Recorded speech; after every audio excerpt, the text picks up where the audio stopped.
Multiple breaking stories at this hour, including the former Irondequoit police chief now admitting he committed a crime. Alan Laird now faces possible prison time. The former police chief admitting he tried to cheat the IRS. Good afternoon. I'm Matt Malloy. And I'm Karen Edwards. Alan Laird now awaits his sentencing. Prosecutors say Laird and his Swoop One business partner cashed checks from clients and did not report more than $5 million in earnings from 2016 to 2021. According to their respective plea agreements, they used the cash to pay workers and split the remainder. 13 Wham's Jackie Napier was in court today when Laird admitted to defrauding the IRS. Jackie. Good evening, Karen.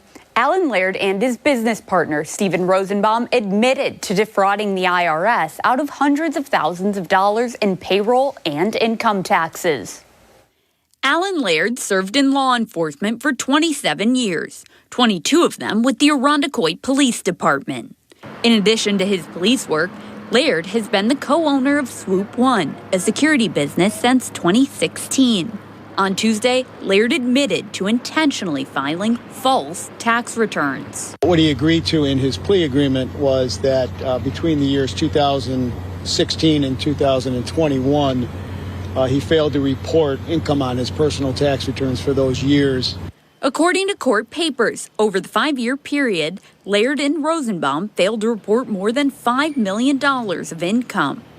Rather than deposit checks from clients into a business bank account, the federal investigation showed the pair cashed them at a local business. Prosecutors say the men used approximately $2.5 million to pay employees and split the remaining money. Well, I mean, the IRS is charged with, collecting our taxes, and our taxes are used to provide all the services that we enjoy. So by not paying your taxes, everyone else suffers. He's ordered to pay restitution to the IRS, which his attorney says Laird expects to have paid in full by sentencing. The taxes is $628,000 or something that he's liable for. Okay. Now there'll be fraud and interest on a fraud penalty and interest that is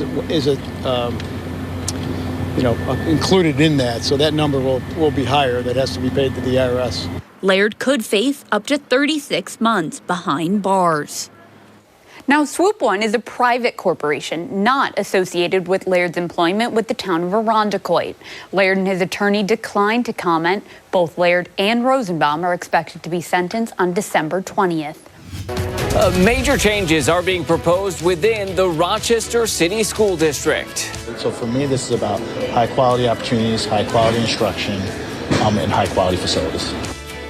The superintendent announcing a proposal to close 11 schools in the district next school year. Good evening, I'm Matt Malloy. Some of those schools would reopen under different names, but 5 buildings will close completely. As 13 Wham's Carla Rogner reports tonight, this is part of a plan to reconfigure district resources. Carla, good evening. Yeah, good evening, Matt. The idea is to make the most out of district resources and its staff. One of the biggest reasons behind this plan is a massive decrease in enrollment. And with fewer students, district officials say this plan for consolidation has been a long time coming. Superintendent Dr. Carmine Peluso announcing plans to close these 11 schools. Some of these buildings would reopen as new schools that align with the district's plan to separate schools into pre-K through 6th grade, 7th and 8th grade, and high school.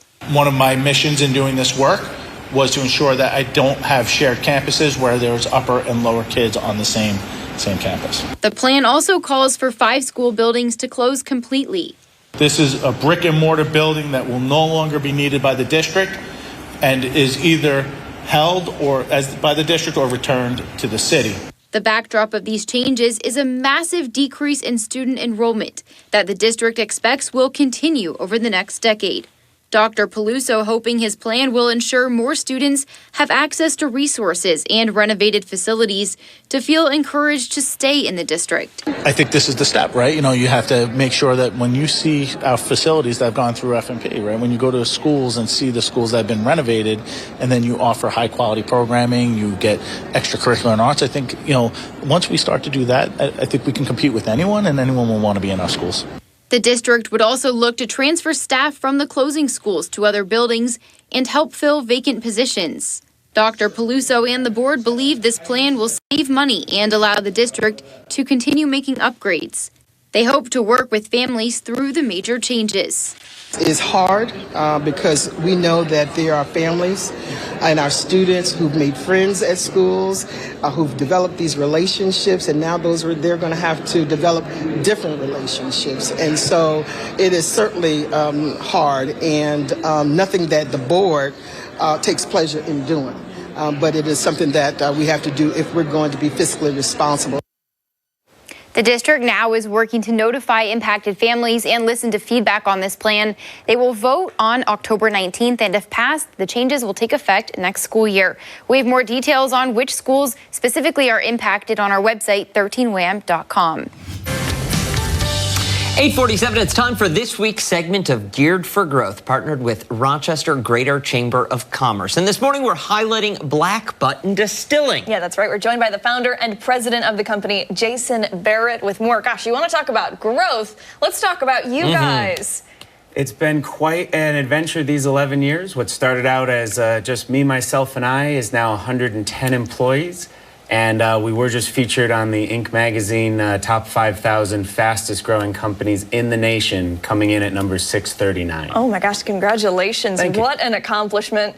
And, you know, I mean, you talk to anybody about Black Button Distilling. Everybody knows it, and everybody has something good to say, too. We certainly are trying to make great products. We're fortunate that we've got a great agricultural community here in Western New York, and really passionate people turning those agricultural products into great spirits. Take us back to year one. Did you, in your wildest dreams, did you think that you would make it 11 years?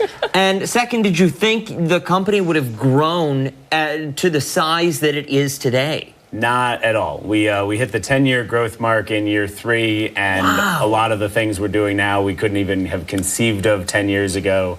For anyone that was at our original tasting room, we were so broke when we opened that we couldn't actually fulfill the design plan, which called for a pool table in the center of the room so that we'd have something to do between when guests stopped by. Yeah. By the time we could afford the pool table, it was clear that that was not necessary, and we needed the space for consumers. And I've never gotten my pool table, but it's better to be busy with lots of folks coming in to learn about our spirits. So true. What is it, do you think, that draws people and has created such growth in such a short period of time?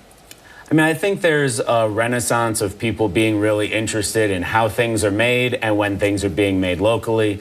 You know, Rochester has a great, thriving independent restaurant scene, all these great craft breweries. We're obviously right on top of wine country. And so we're just the hard alcohol version of that same trend. So I think that's what draws folks in to see us. You know, how do you make bourbon? There's only so many places you can go and see that around here. Okay, so we've seen the past 11 years and, you know, the transformation from day one to where we are today. 5 years from now, where do you think you're going to be? So I'm hoping to not move the distillery because we're in the middle of that right now. We like that. We've got our new place on University Avenue where we went from 5,000 square feet to 30,000 square feet. And we're just a few days away from firing up the stills over there. So now we just got to get those running. The facility is capable of being expanded 2 more times. Eventually being able to make 14,000 barrels, or about half the bourbon that would be made in New York State at that point. And so we just want to make more whiskey and share it with more folks and keep doing what we're doing. We do have a few products in the production pipeline, but I don't have timelines on them just yet. Anything you can reveal about those? Most of them are just variants of, you know, like a high rye bourbon, a wheated bourbon. So more things that folks would, you know, expect from us, but just, again, different variations, a little sweeter, a little spicier. You know, it's hard to do R&D with whiskey when you got to wait 5 years for the product to come of age. What is it about bourbon that you know, sparked that love, that drew you into this? So actually, I credit my grandfather for that. So I think most folks know my family's been making buttons in Rochester since 1922. was there that I learned I was colorblind when my grandfather asked me to sort some buttons. And so the joke was I'd only be able to make black buttons if I took over the factory. So that's why it's called Black Button. But when we went to Sunday dinner, my grandfather would make a bourbon Manhattan. And it was a whole ritual, getting the bottles down off the shelf, popping out the ice, swirling the glass, usually with a steak knife. And then he would sip this drink most of the night and kind of hold court over family dinner. Love that. And so when I turned 21, what did you do after a long day? But you made a Manhattan. And you created an amazing company. More information on foxrochester.com.